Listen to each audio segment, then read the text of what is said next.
Hello students and welcome to my channel for the love of chemistry.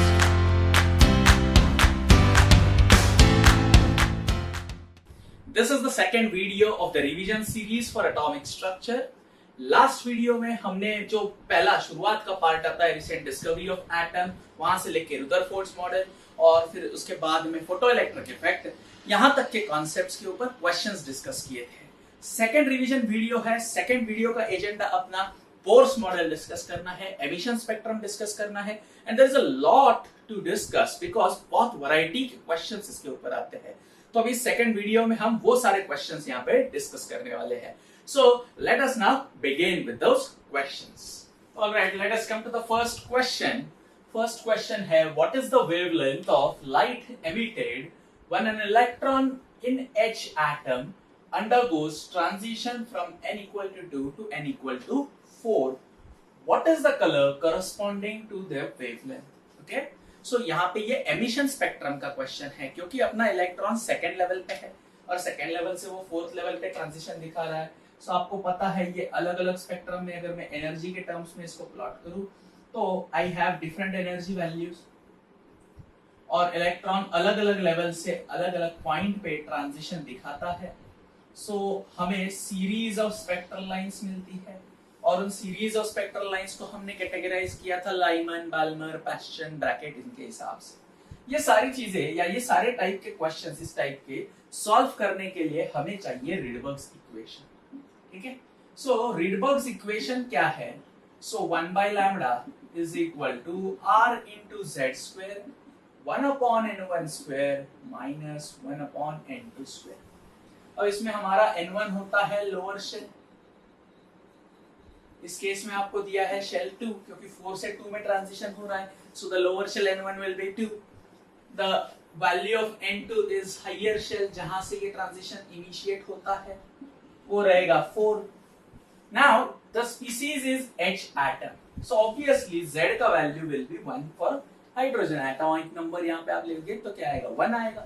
So मैं यहाँ पे R की value substitute नहीं कर रहा हूँ. I put it in the last term. 109677 centimetre inverse. ये होता है अपना रिडबर्ग्स कांस्टेंट का वैल्यू, R का वैल्यू. तो यहाँ पे अपना इक्वेशन क्या बचेगा फिर? 1 by lambda is equal to R into 1 square upon 1 upon n1. n1 initial यहाँ पे जो लोअर लेवल है, लोअर एनर्जी शेल है वो. So that is going to be 2 square minus 1 by 4 square. So finally what you get? 1 by lambda is equal to r into 1 by 4 minus 1 by 16. ये आएगा. सो अब अगर इसमें फर्दर सॉल्व करूं मैं 1 by lambda के लिए तो मुझे r के टर्म्स में आंसर मिलने वाला है. तो that is going to be 4 or I can even go by lambda 486 nanometers. Okay, यहाँ पे मैंने ये पार्ट आपका स्किप किया है तो कैलकुलेशन जो है वो आप कर सकते हो. I am not going to go into details of the calculation. So yes, यहाँ पे आप इसका LCM लेते हो तो you will get the final value and final R का वैल्यू आता है 486. Lambda equal to 486 nanometers. This value corresponds to blue color. So आपको ये दूसरा पॉइंट यहाँ पे वो बोला था कि what is the color corresponding to the wavelength, so that will be blue color. So I hope ये आपको समझ में आया है. So this is the first question. Now we move on to the second question. Okay, now we come to the second question. The second question is, what transition in the hydrogen spectrum would have the same wavelength as Balmer transition n equal to 4 to n equal to 2. Balmer series में transition is from any level to the second level. So yes, this is correct for a Balmer series. So that would correspond to n equal to 3 to 2 रहेगा तो आपका first line आएगा और फिर 4 to 2 है मतलब second line of Balmer series है. ठीक है, और ये He plus spectrum की बात की गई है. This is for He plus. So if I write for He plus, 1 by lambda is equal to R into Z square upon 1 by n1 square minus 1 by n2 square आता है. सो फिर ये क्या आएगा? 1 by lambda is equal to r into 2 square because z is equal to 2 for helium. सो यहाँ पे 2 square आ जाएगा. 1 upon second line है, सो 4 से आपका ट्रांजिशन हुआ है और 2 पे आया है, so 1 by 2 square minus 1 by 4 square.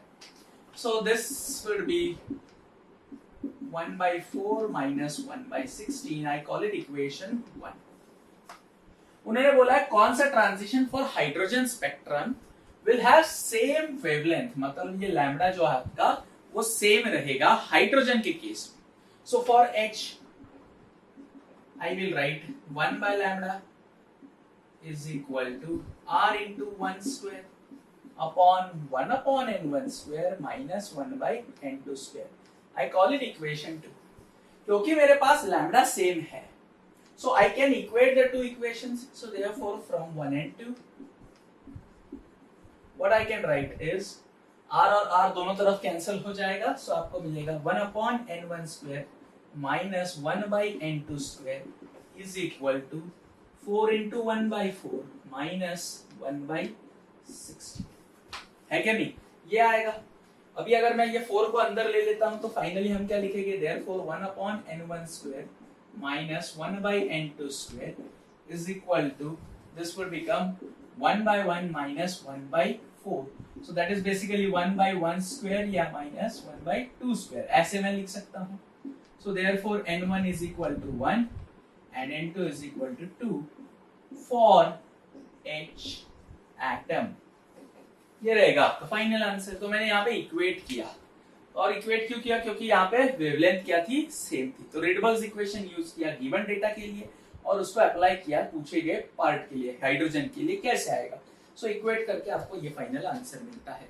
So hydrogen में जो आपका एमिशन रहेगा उस वेवलेंथ की वैल्यू, लाइक ये ट्रांजिशन की जो वेवलेंथ है उसकी वैल्यू और हीलियम प्लस आयन के 4 to 2 ट्रांजिशन की वेवलेंथ की वैल्यू सेम रहेगी. So I hope this is understood. ये आपको समझ में आया रहेगा. ठीक है, हम आगे बढ़ते हैं क्वेश्चन नंबर 3 की तरफ. Alright, the third question is, what is the maximum number of emission या spectral lines when excited electron of hydrogen atom in n equal to 6 drops to the ground state. So यहाँ पे emission spectrum में आपको between the two levels कितनी lines मिलेगी इसके related question है. So I hope you are aware of the formula. आपको जब भी यहाँ पे between any two levels, ठीक है, so number of spectral lines निकालनी होती है तो हम फॉर्मूला क्या यूज करेंगे? n2 minus n1 into n2 minus n1 plus 1 divided by 2. That is going to be the formula between any two levels. Now इसको आप मॉडिफाई कर सकते हो if the lower level is ground state. ठीक है, lower level अगर आपका ground state रहेगा तो फिर n into n minus 1 divided by ये रहेगा आपका फॉर्मूला जब आपका लोअर लेवल फिक्स है, ग्राउंड स्टेट है. तो आप यहाँ पे उन्होंने 6 to 1 बोला है, so therefore number of lines क्या आएगी? फिर number of lines is equal to 6 into 6 minus 1 divided by 2. Alright, so 6 into 6 minus 1 divided by 2 अगर आप करते हो तो आपको फाइनल आंसर यहाँ पे मिल जाएगा. So that is going to be 15. बराबर है, ये 5 आएगा, 6 5 is 30, 30 by 2 is 15. So यहाँ पे आपको कितनी लाइंस मिलने वाली है? कोई भी मतलब इस पर्टिकुलर ट्रांजिशन में 6 to 1 वाले ट्रांजिशन में you are going to get 15 spectral lines. Okay, so if the question was find the number of spectral lines, suppose I am just making a modification here from n2 equal to 6 to n1 equal to 4. तो फिर आपकी number of lines क्या आती है formula से? 6 minus 4 into 6 minus 4 plus 1 divided by 2. So ये आएगा 2 से 6 minus 4 plus 1 ये 3 आएगा और 2. So total number of lines कितनी आएगी? 3 सो आई होप ये आपको क्लियर है. नंबर ऑफ स्पेक्ट्रल लाइंस के ऊपर बहुत बार क्वेश्चंस पूछे गए हैं. सिंपल फॉर्मूला है, डायरेक्ट सब्स्टिट्यूशन होता है एंड फाइनल आंसर आपको इमीडिएटली मिल जाएगा. Okay, so that's it with respect to question number 3. We now move to question number 4. Now coming to the question 4, the question is the wavelength of first line of Balmer series of H atom. Okay, यहाँ पे specifically दिया है hydrogen atom, उसका first line का wavelength Balmer series का 656 nanometres है. Calculate the wavelength of second line and the limiting line of Balmer. The reason that I have taken this question is कोई भी सीरीज के लिए what does it mean by first line, second line and limiting line ये अपने को पता होना चाहिए. So from the emission spectrum कोई भी सीरीज में अगर मैं ब्रीफली इसको डिस्क्राइब करूं यहाँ पे, तो हम ये कहते हैं कि ये लेवल्स रहेगी, एनर्जी लेवल्स है ये। और इन एनर्जी लेवल्स पे अगर आपको ये फर्स्ट ट्रांजिशन, ये सेकंड ट्रांजिशन, ये थर्ड ट्रांजिशन, ये फोर्थ ट्रांजिशन मिला, सो आई से this is n equal to 1, n equal to 2, n equal to 3, n equal to 4, n equal to 5 and so on. Now first series of lines when transition is from any level to the first level is known as Lyman series. फिर next series क्या आती है, transition from any level to second level, ये आता है Balmer series. So उसके बाद में Lyman, Balmer, Paschen, Brackett, Pfund, Humphreys, these are the series of lines that you observe. Okay, now the point is what do you mean by first line? कोई भी series में, हर series के लिए first line होगी, second line होगी, limiting line होगी, but कोई भी सीरीज में जो फर्स्ट लाइन होगी वो आपकी ये रहेगी। तो this is the first line of Lyman series. उसके बाद आने वाली लाइन सेकंड रहेगी। तो ऐसे कितने शेल्स हो सकते हैं, इनफाइनाइट नंबर ऑफ शेल्स हो सकते हैं। So what is going to be the limiting line of this series? ये सीरीज एंड कहां पे होगी? जब ट्रांजिशन इंफिनिटी से 1 पे आएगा। So the limiting line would be represented in this way for Lyman series. So I can say that the limiting line या last line में n2 की वैल्यू आपकी फिक्स्ड होती है इंफिनिटी। n1 वेरिएबल है, n1 डिपेंड करता है कि वो लाइमन सीरीज की लाइन है तो n1 की वैल्यू 1 रहेगी, बाल्मर की है तो n1 की वैल्यू 2 रहेगी। So depending upon that limiting line का आप वेवलेंथ निकाल सकते हो। यहाँ पे क्वेश्चन हमारा बाल्मर के पर्सपेक्टिव में है तो आपके लिए n1 की वैल्यू तो पक्का 2 है। उन्होंने पहला बाल्मर सीरीज के फर्स्ट लाइन के बारे में बात कही है। सो 1 by lambda 1, ठीक है, फर्स्ट लाइन है तो वेवलेंथ को मैं 1 by lambda 1 से रिप्रेजेंट कर रहा हूँ। r इंटू z की बात करें तो 1 स्क्वायर आएगा, 1 upon n1 फर्स्ट लाइन है। बाल्मर सीरीज में n1 की वैल्यू आती है 2, सो एंड n2 की वैल्यू कितनी आएगी फिर 3। फर्स्ट ट्रांजिशन बाल्मर में कहां पे हुआ है? 3 से 2 पे हुआ है। सो ये बाल्मर का जो फर्स्ट लाइन है यहाँ पे ट्रांजिशन में 1 by 2 square minus 1 by 3 square ये आएगा। This value is given to you, this value is 656। So r into 1 by 4 minus 1 by 9 and if you were to simplify this तो ये आएगा 5 by 36। so r into 5 by 36 ये रहा आपका first equation. यहाँ पे मैंने इसको इक्वेशन 1 कहा। अब आपको यहाँ पे सेकेंड लाइन के बारे में पूछा है। So for second line what I can write 1 by lambda 2, all right, 1 by lambda 2 is equal to r upon 1 by 2 square minus, Balmer में फर्स्ट लाइन 3 से 2 था, सेकेंड लाइन क्या होगा फिर 4 से सेकेंड लेवल पे transition, so minus 1 by 4 square। So this becomes 1 by r into 1 by 4 minus 1 by 16. I will call this equation 2. So now from 1 and 2 आप 1 and 2 को डिवाइड कर सकते हो। तो आपके हिसाब से यहाँ पे इसको सिंप्लीफाई करेंगे तो ये आएगा r into 3 by 16। Okay, so 1 and 2 को अपन अगर 1 को डिवाइड करते हैं बाय 2, सो देयरफॉर ये आएगा lambda 2 by 656 is equal to, we are dividing equation 1 by 2, so ये r into 5 by 36 divided by r into 3 by 16 आएगा। So this is going to be 5 by 36 into 16 upon 3। Alright, so ये रहेगा आपका lambda 2 का value यहाँ पे आपको इससे मिलेगा। So I am just going to skip the calculation part. Remember it. आपको यहाँ पे सॉल्व करते वक्त lambda 2 is equal to क्या आएगा फिर? lambda 2 is equal to 5 into 16 upon 36 into 3 और ये 656 उधर मल्टीप्लाई होकर न्यूमरेटर में जाएगा और ये वैल्यू जो आती है this comes to be 486 nanometres. Okay, ये वैल्यू कितनी आ रही है? 486 नैनोमीटर। सो यहाँ पे मैंने सेकेंड लाइन की बात की है। So this is going to be the lambda 2 value. So second line wavelength of Balmer, so Balmer series के सेकेंड लाइन का ये वेवलेंथ रहेगा। अब बचा क्वेश्चन हमारा खत्म नहीं हुआ है। यहाँ पे क्वेश्चन में और क्या पूछा गया है, आपको लिमिटिंग लाइन के बारे में भी पूछा गया है। So let us now move towards limiting line का कॉन्सेप्ट। सो लिमिटिंग लाइन वाले केस में हम क्या करेंगे? लिमिटिंग लाइन वाले केस में for limiting line of what? Of which series? This is Lyman या Balmer। so आपको ये Balmer दिया है। सो बाल्मर सीरीज में n2 कोई भी सीरीज का लिमिटिंग लाइन क्या आएगा, n2 is equal to infinity आएगा. And since it is Balmer the transition is going to happen या transition is going to come at the second level. So therefore 1 by lambda infinity is equal to r into 1 upon 2 square minus 1 upon infinity square. So this is going to be r by 4 1 by lambda infinity. So therefore lambda infinity is equal to 4 by r. So that is 4 upon 109677 centimeter inverse. r की value मैंने substitute की है, रेडबर्ग्स constant है 109677 centimetre inverse आता है. सो यहाँ पे मैंने लिमिटिंग लाइन ऑफ बाल्मर में वेवलेंथ क्या रहेगा ये फाइंड किया है. उसके अलावा हमने सेकेंड लाइन ऑफ बाल्मर का वेवलेंथ के ऊपर ये भी फाइंड किया है. So this is how you will proceed for such type of questions. So I hope this question is understood and we are good to go for the next questions. Alright, let us come to question number 5. Two hydrogen atoms collide head on and end up with zero kinetic energy. दो hydrogen atom का collision हो रहा है और उनकी kinetic energy क्या हो जाती है, जीरो हो जाती है. और वहां पे हर एक एटम फिर एक फोटोन एमिट कर रहा है. जो फोटोन एमिट हो रहा है उसकी वेवलेंथ है 121.6 nanometre.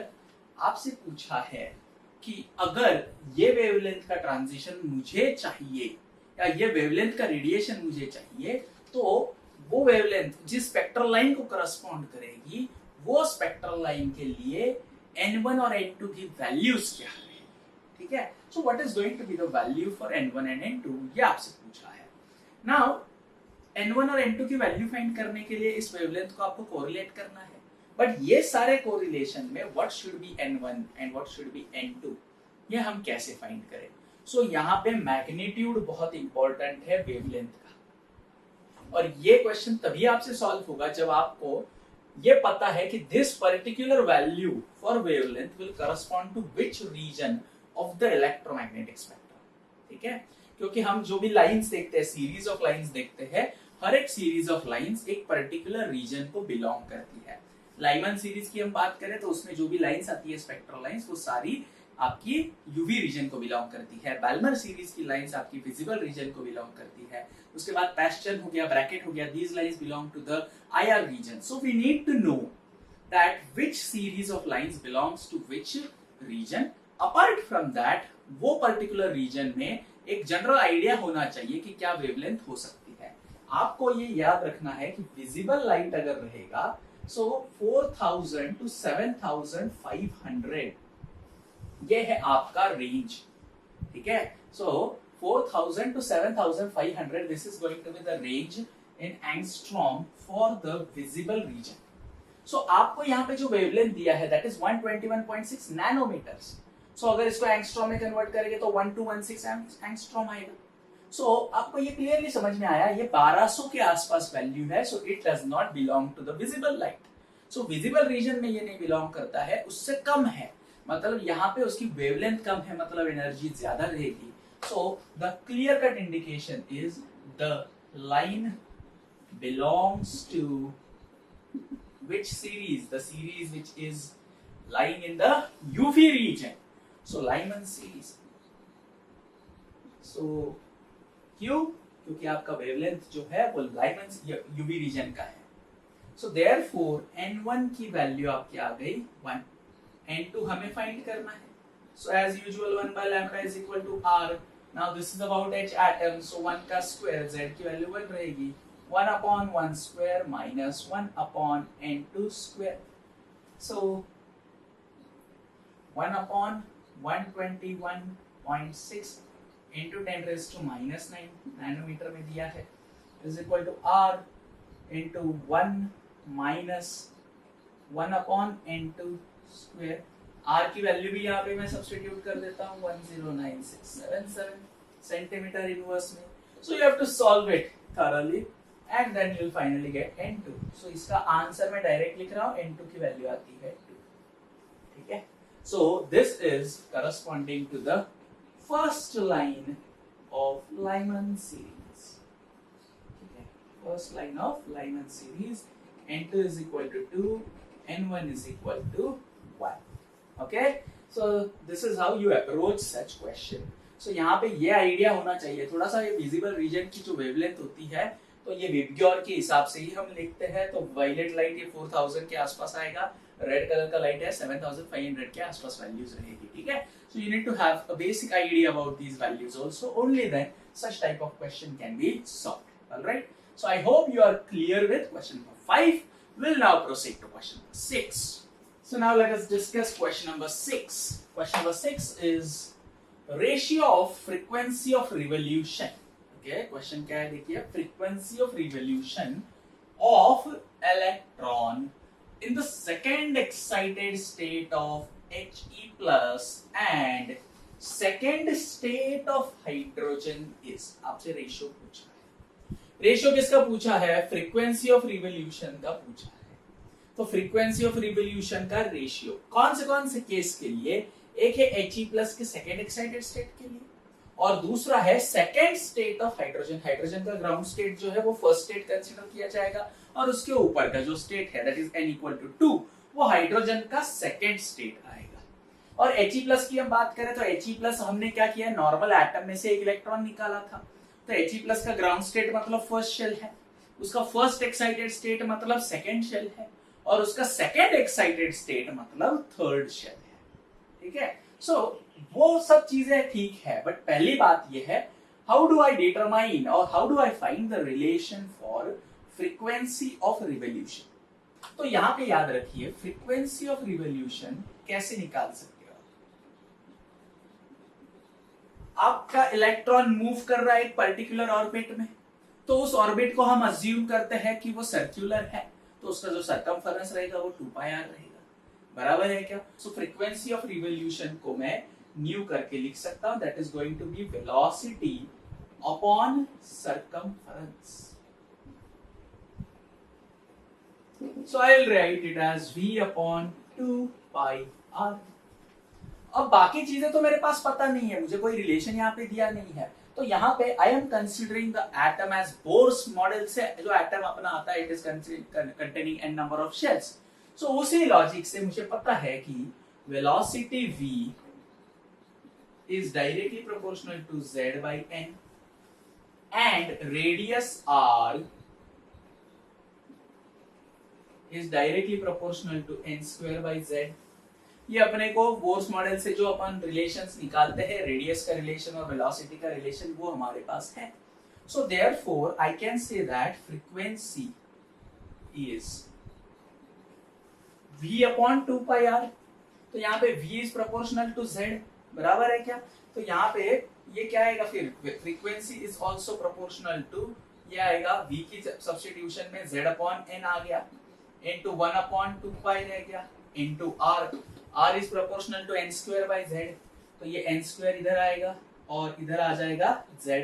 So you can say that frequency, कौन सी फ्रीक्वेंसी यहाँ पे, रिवोल्यूशन की frequency is proportional to 1/2π constant है, z into z क्या आएगा z square upon n into n square क्या आएगा n क्यूब। सो ये हमारा रिलेशन यहाँ पे मिल जाता है। ये सबसे इंपॉर्टेंट है यहाँ पे क्योंकि वही आपसे पूछा है, दो चीजों का रेशियो लेना है। So therefore I can do frequency का रेशियो, बराबर है कौन सा, रिवोल्यूशन, फ्रीक्वेंसी ऑफ रिवोल्यूशन का ratio for He plus two H।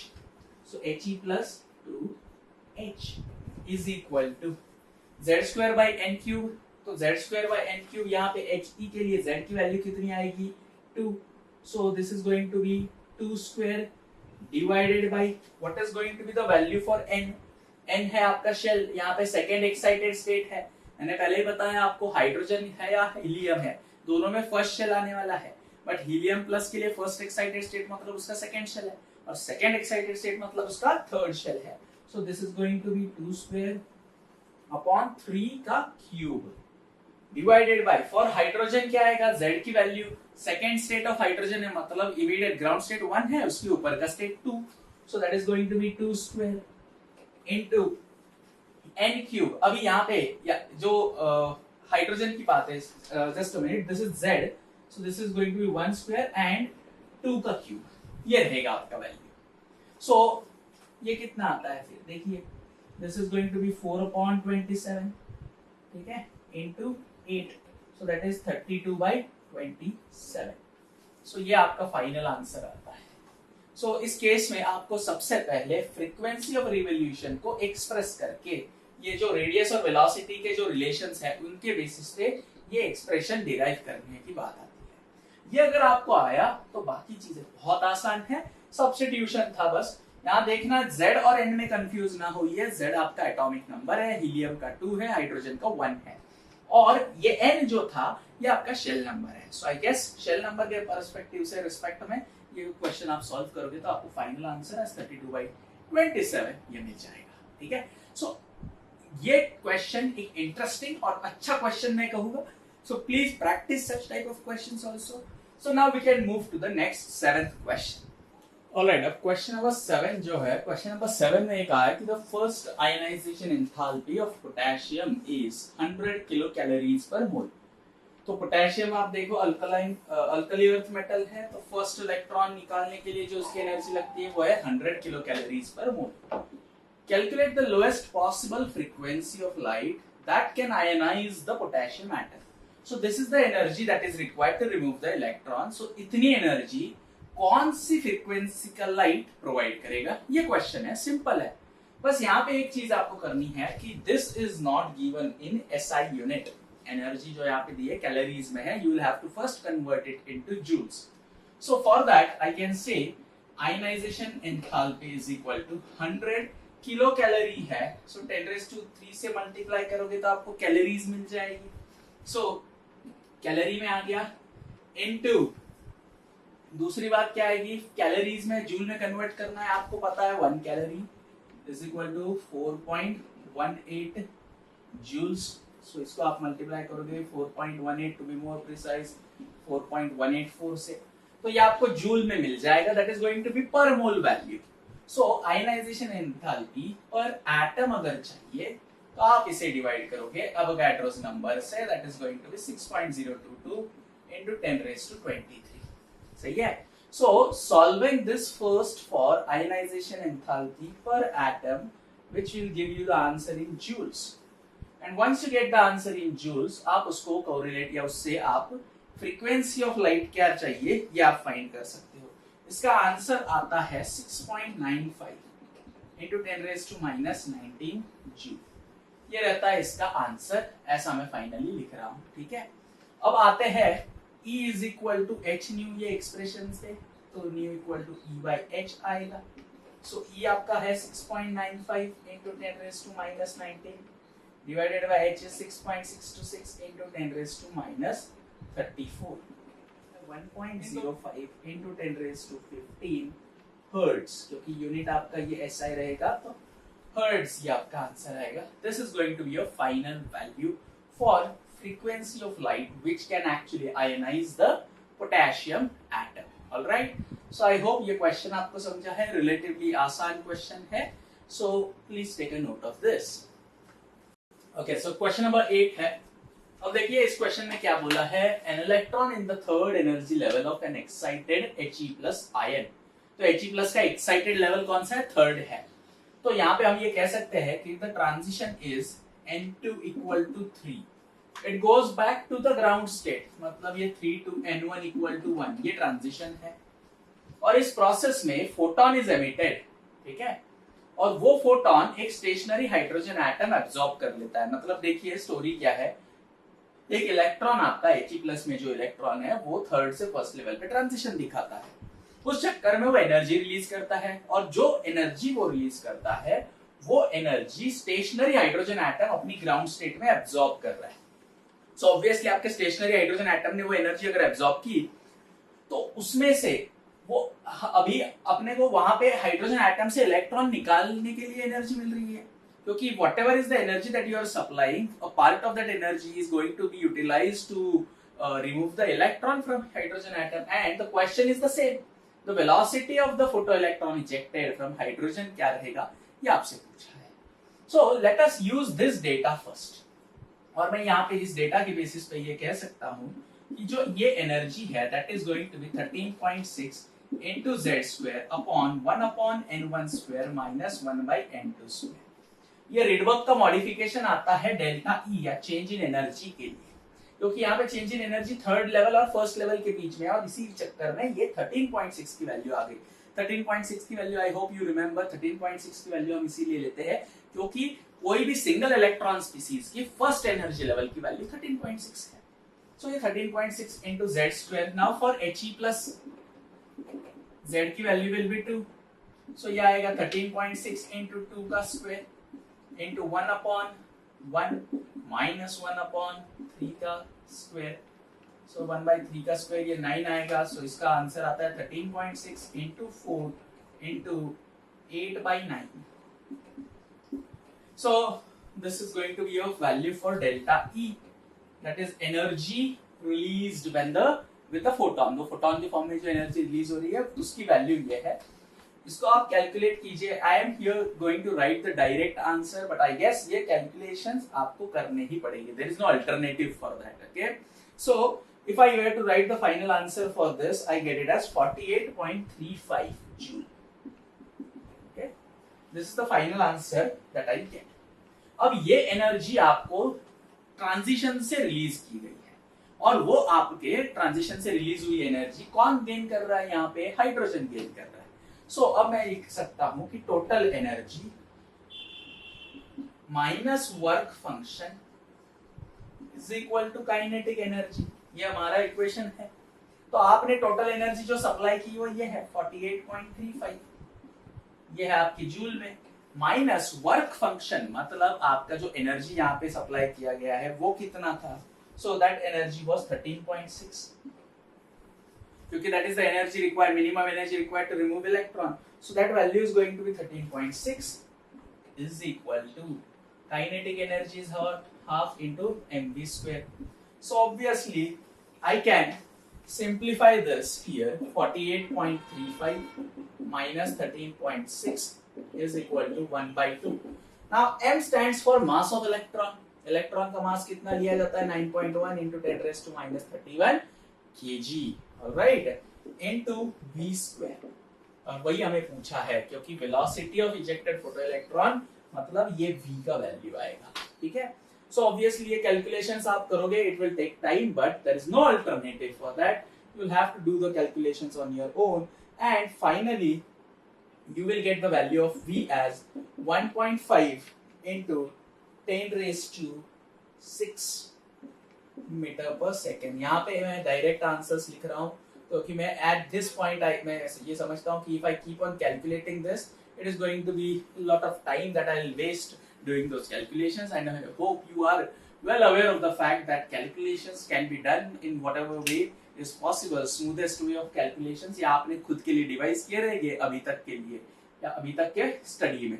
तो मुझे नहीं लगता कि ये कैलकुलेशन मैंने करते रहने हैं, इसीलिए मैंने यहाँ पे डायरेक्ट आंसर का सहारा लिया है। कॉन्सेप्ट समझना बहुत जरूरी है at this point of time, right? So this was question number 8 and I hope ये आपको समझ में आया है। Will now proceed to question number 9। Okay, so question number 9 में नंबर ऑफ वेव्स आपको फाइंड करनी है फोर्थ बोर ऑर्बिट में, and that is for hydrogen atom. इसका शॉर्ट ट्रिक यही है कि number of waves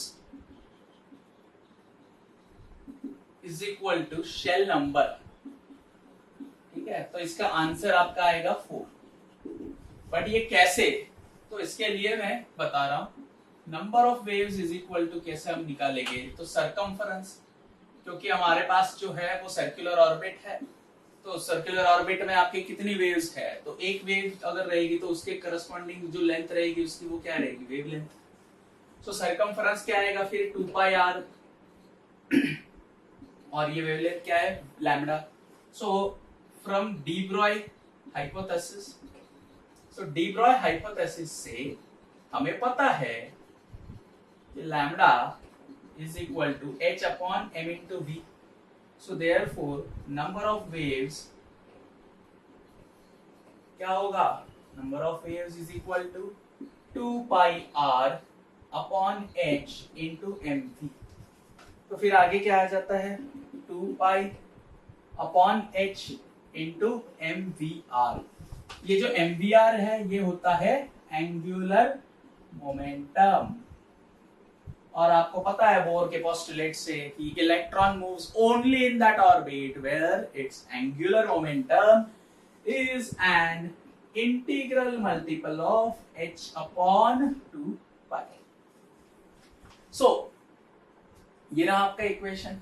so 2 pi r की जो बात थी तो 2 pi upon h into MVR की बात करेंगे तो h अपॉन 2 पाई है। सो NH अपॉन 2 पाई ये हम ज्यादा करेक्टली कह सकते हैं क्योंकि n जो है वो आपका इंटीग्रल मल्टीपल आएगा। सो इसमें ये सारी चीजें कैंसिल हो जाती है, बचता क्या है n which is equal to the shell number. So इसीलिए आंसर आता है 4। So this is how you will solve this question. So you can directly remember number of waves is equal to the shell number. How we have arrived at it is this. Okay. So I hope this is clear to you. Now we'll go to the last question for this video. Question number 10. Last question for this video. If speed of electron in first Bohr orbit is x for hydrogen atom, then speed of electron in third Bohr orbit is. इसके लिए आपको पता होना चाहिए कि velocity is directly proportional to z by n। ये हमने bore के डेरिवेशंस जो आते हैं वेलोसिटी, रेडियस और एनर्जी के लिए, उसमें से जब वेलोसिटी का डेरिवेशन हम करते हैं उसमें ये रिलेशन हमें मिलता है। तो आपको क्या बोला गया है, फर्स्ट ऑर्बिट में जैसे v is proportional to z, अभी यहाँ पे एटॉमिक नंबर 1 है और n की वैल्यू जो आएगी यहाँ पे, स्पीड कितना है यहाँ पे, वेलोसिटी इज इक्वल जो है वो एटॉमिक नंबर से रिलेट करती है। तो speed of electron in the third Bohr orbit कितना रहेगा, तो अगर बोर ऑर्बिट थर्ड है तो इसके लिए फिर मैं वेलोसिटी क्या लिख दूंगा, फिर x अपॉन 3 क्योंकि z आपका कांस्टेंट रहता है। सो यहाँ पे n चेंज हुआ तो फर्स्ट शेल में 1 था, अभी के शेल में कितना है 3 आएगा। So therefore v is equal to x by 3, ये आपका फाइनल आंसर रहेगा। ठीक है। So I hope all these questions are clear to you, सभी को ये समझ में आया रहेगा। So guys this is how we are going to proceed.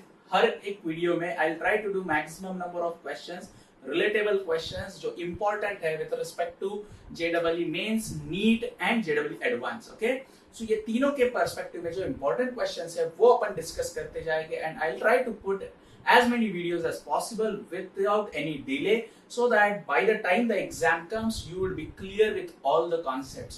You can even ask your questions in the comments also. Alright, so I look forward to a more engaging third video and for the atomic structure wherein we'll discuss some more additional concepts इसके related। ठीक है, तो Bohr's model में और बहुत सारी चीजें आनी है तो वो भी मैं यहाँ पे डिस्कस करूंगा, तो वो सारे क्वेश्चंस हमारा नेक्स्ट वीडियो में इंक्लूड होने वाले हैं। ठीक है, सो आई होप आपको आज का वीडियो समझ में आया रहेगा। So please like it, share it with your friends and definitely do subscribe to my channel. Thanks a lot for watching. We'll meet in the next videos.